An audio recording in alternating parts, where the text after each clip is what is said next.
अब बुलेटिन की शुरुआत करेंगे आरबीआई की क्रेडिट पॉलिसी से। दरअसल आरबीआई ने लगातार चौथी बार दरें बढ़ाई हैं। क्रेडिट पॉलिसी में 0.5% रेपो रेट बढ़ाया गया है, तो वहीं ग्रोथ का अनुमान भी आरबीआई ने घटाया है। लेकिन गवर्नर ने आगे की अच्छी तस्वीर भी पेश की। उन्होंने कहा कि घरेलू इकोनॉमी मजबूत है, बेहतर क्रेडिट ग्रोथ को भी अच्छा सिग्नल उन्होंने बताया। उन्होंने कहा कि दूसरे देशों की तुलना में भारत के हालात थोड़े बेहतर हैं।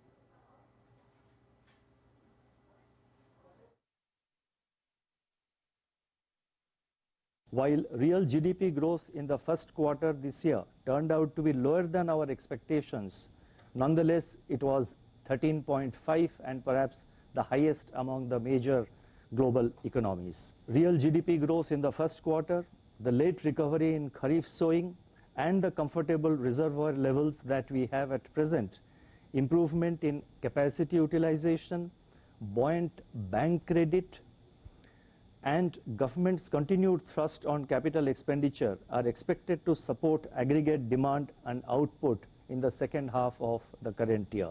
The recent correction in global commodity prices, including crude oil, if sustained, may ease cost pressures in the coming months.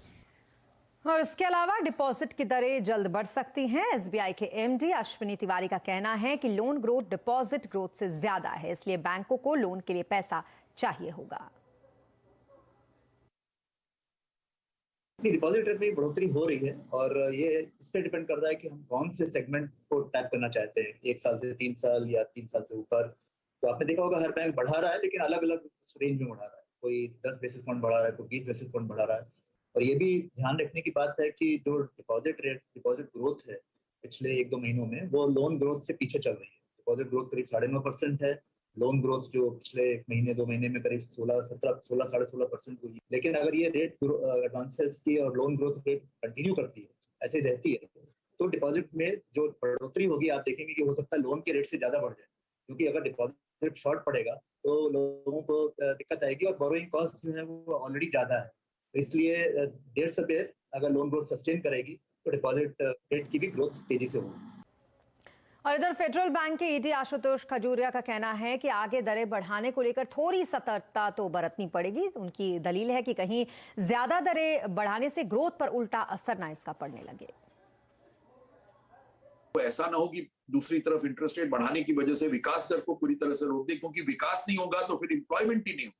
तो एक और हमको प्राइस स्टेबिलिटी भी देखना है, ताकि हमारी जो बिलो पावर्टी लाइन लोग हैं या दूसरे लोग हैं, उनको या तो हम सेपरेटली जन कल्याण कार्यक्रमों के माध्यम से उनको कॉम्पनसेट करते रहे, जैसे कि उनको फ्री अनाज जो दिया जा रहा है और ये सारी चीजें जो है उसके माध्यम से उनको कॉम्पनसेट करते रहे। और दूसरी ओर हमको ये देखना है कि इंटरेस्ट रेट बढ़ा के इतना ज्यादा ना हो जाए कि विकास दर ही बाधित हो जाए, क्योंकि विकास नहीं होगा तो एम्प्लॉयमेंट नहीं जनरेट होगी। जब एम्प्लॉयमेंट ही नहीं जनरेट होगी तो फिर इनकम कहाँ से बढ़ेगी। तो आई थिंक ये बहुत चैलेंज है, बहुत बड़ा। और क्या इकोनॉमी में सब ठीक ठाक है? आज आवाज अड्डा में इसी पर करेंगे बड़ी चर्चा शाम 7:57 पर।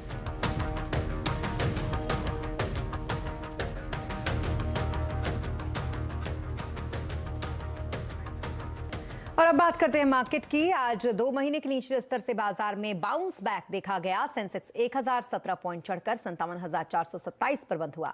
निफ्टी 276 पॉइंट चढ़कर 17,094 पर बंद हुआ। बीएसई के सभी सेक्टर इंडेक्स में चौतरफा खरीदारी रही। बैंकिंग, मेटल, रियलिटी शेयरों में जोरदार तेजी देखी गई, तो वहीं ऑटो, फार्मा, आईटी शेयर बढ़त पर आज बंद हुए।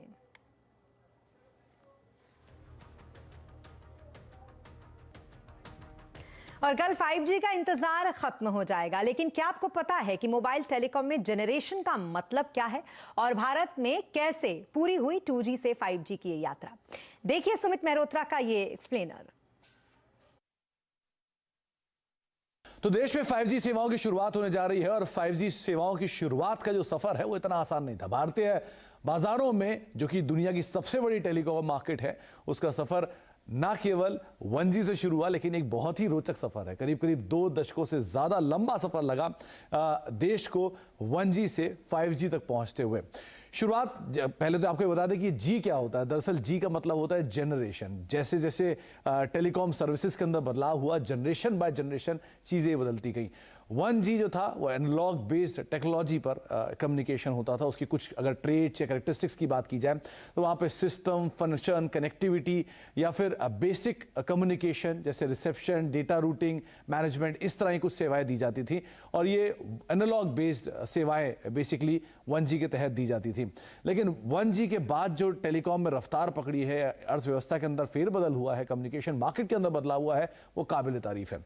1995 यानी करीब करीब 2 दशकों से पहले digital system, signal, video, audio, ये सेवाएं शुरू हुई जो कि 2G के जरिए शुरू हुई और वहाँ पे GPRS, SMS, MMS, आपको याद होगा वो उस तरह के बड़े हैंडसेट्स जहाँ पर इस तरह की सेवाएं उन फोन्स के अंदर आई जाती थी। ये वो टाइम था जबकि इनकमिंग कॉल के भी काफ़ी हद तक चार्जेस लगते थे।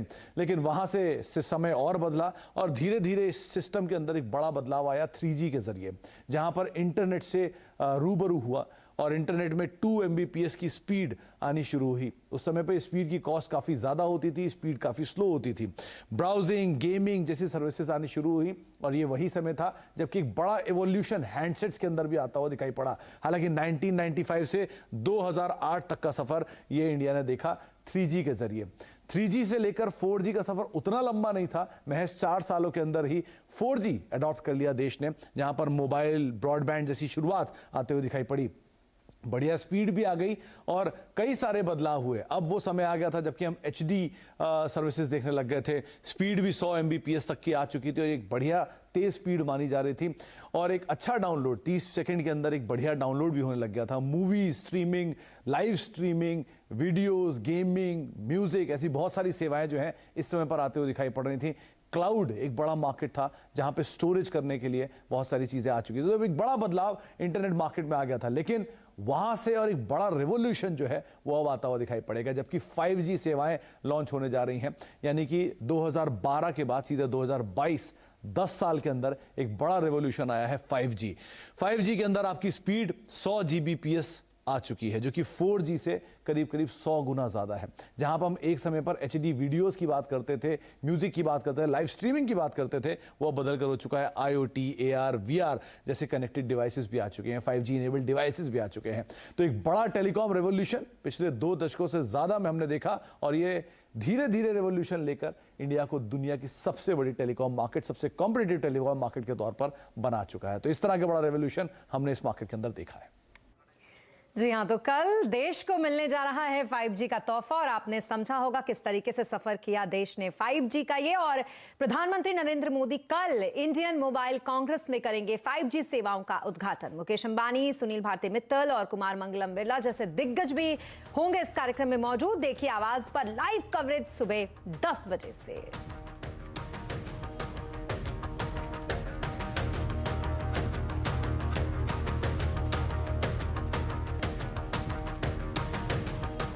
और 5G से कैसे बदलेगी हमारी और आपकी जिंदगी, समझने के लिए देखिए 5:57 पर हमारा स्पेशल प्रोग्राम 5G बदलेगी लाइव भी।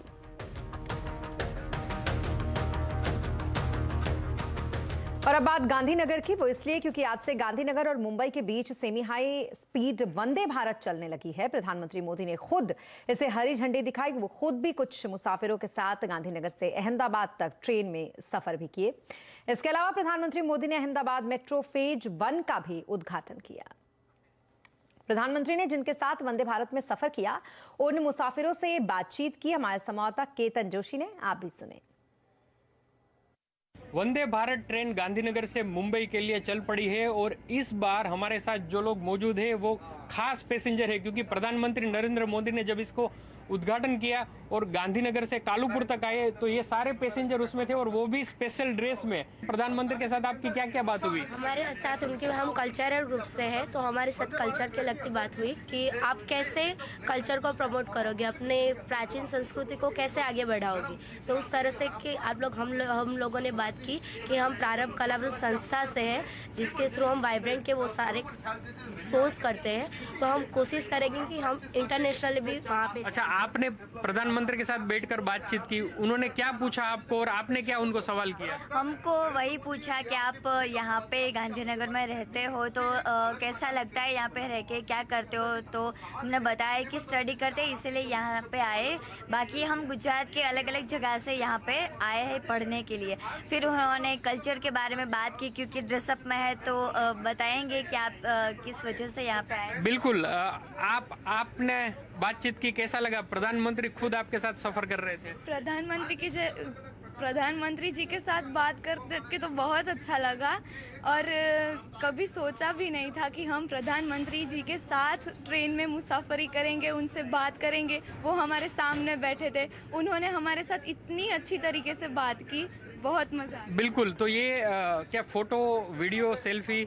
जी हाँ, हमारी उनसे बहुत अच्छे से, उनका वो इतना प्रभावशाली है कि उनके साथ बैठने में एक अलग ही उसका वर्णन है। वो आप क्या कहेंगे? उनके साथ बहुत ही अच्छा लगा। वो इतने नॉर्मली बात करते हैं, एकदम ऐसा बिल्कुल नहीं लगता कि वो